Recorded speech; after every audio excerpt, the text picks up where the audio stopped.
Maharaj Pariksit heard Sukadeva Goswami explain the situation of the gopis who assembled with Krishna in the rasa dance.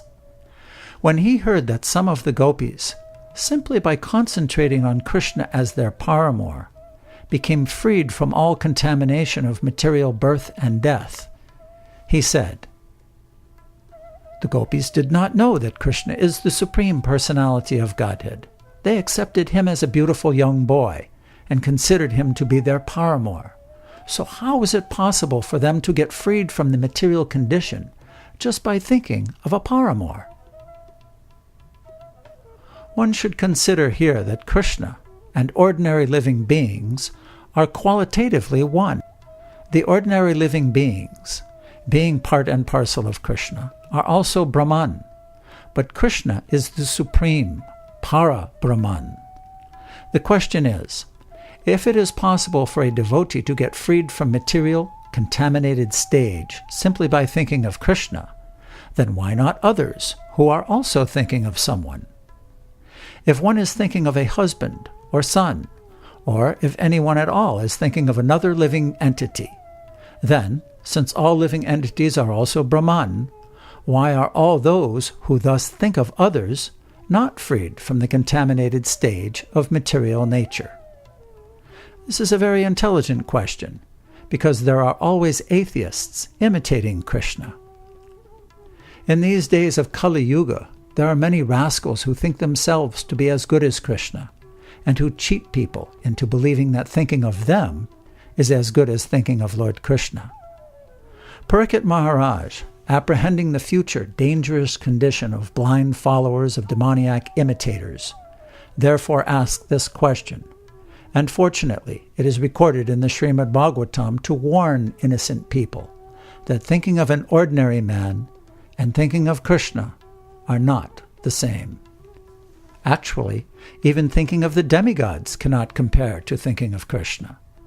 It is also warned in the Vaishnav Tantra that one who puts Vishnu, Narayan, or Krishna on the same level as the demigods is called a pashandi, or a rascal. On hearing this question from Maharaj Pariksit, Sukadeva Goswami replied, "My dear king, your question is already answered even before this incident." Because Pariksit Maharaj wanted to clear up the situation, his spiritual master answered him very intelligently. "Why are you again asking the same subject matter, which has already been explained to you? Why are you so forgetful?" A spiritual master is always in the superior position, so he has the right to chastise his disciple in this way.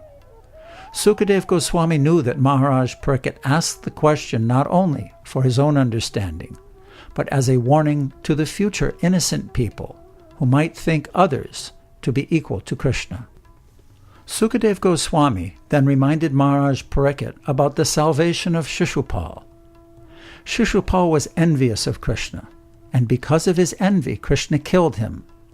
But since Krishna is the Supreme Personality of Godhead, Shishupal gained salvation simply by seeing him.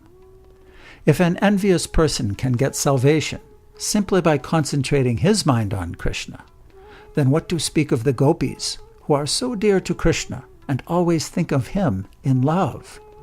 There must be some difference between the enemies and the friends. If Krishna's enemies could get freed from material contamination and become one with the Supreme, then certainly his dear friends like the gopis can achieve such freedom and much more. Besides that, in the Bhagavad Gita, Krishna is called Hrishikesh. Sukadeva Goswami also said that Krishna is Hrishikesh, the super soul.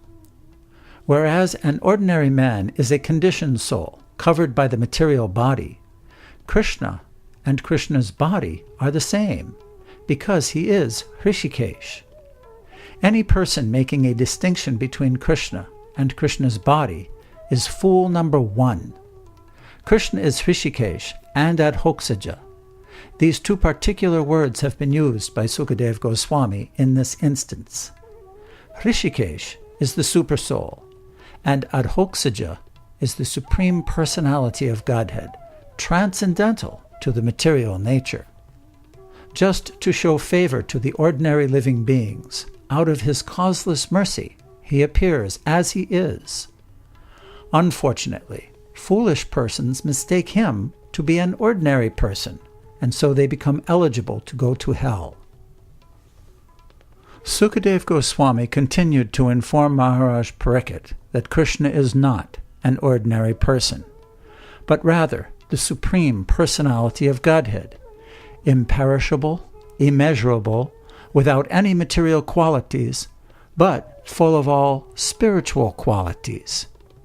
He appears in this material world out of his causeless mercy, and whenever he appears as he is, without change.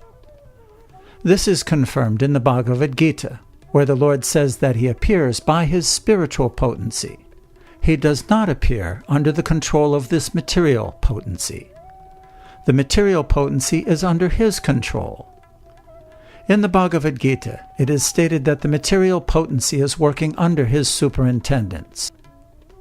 It is also confirmed in the Brahma Samhita that the material potency, known as Durga, is acting just as a shadow which moves with the movement of the substance. The conclusion is that if one somehow or other becomes attached to Krishna, or attracted to him, either because of his qualities of beauty, opulence, fame, strength, renunciation, or knowledge, through affection or friendship, or even through lust, anger, or fear, then one's salvation and freedom from material contamination is assured. In the Bhagavad Gita, 18th chapter, the Lord states that one who is engaged in preaching Krishna consciousness is very dear to him. A preacher has to face many difficulties in his struggle to preach pure Krishna consciousness. Sometimes he has to suffer bodily injuries, and sometimes he has to meet death also. All this is taken as a great austerity on behalf of Krishna. Krishna, therefore, has said that such a preacher is very, very dear to him. If Krishna's enemies can expect salvation simply by concentrating their minds on him, then what to speak of persons who are so dear to Krishna? The conclusion should be that salvation of those who are engaged in preaching Krishna consciousness in the world is guaranteed in all circumstances. But such preachers never care for salvation, because factually, one who is engaged in Krishna consciousness, devotional service, has already achieved salvation. Sukadeva Goswami, therefore, assured Parikshit Maharaj that he should always rest assured that one attracted by Krishna attains liberation from material bondage, because Krishna is the transcendental master of all mystic power.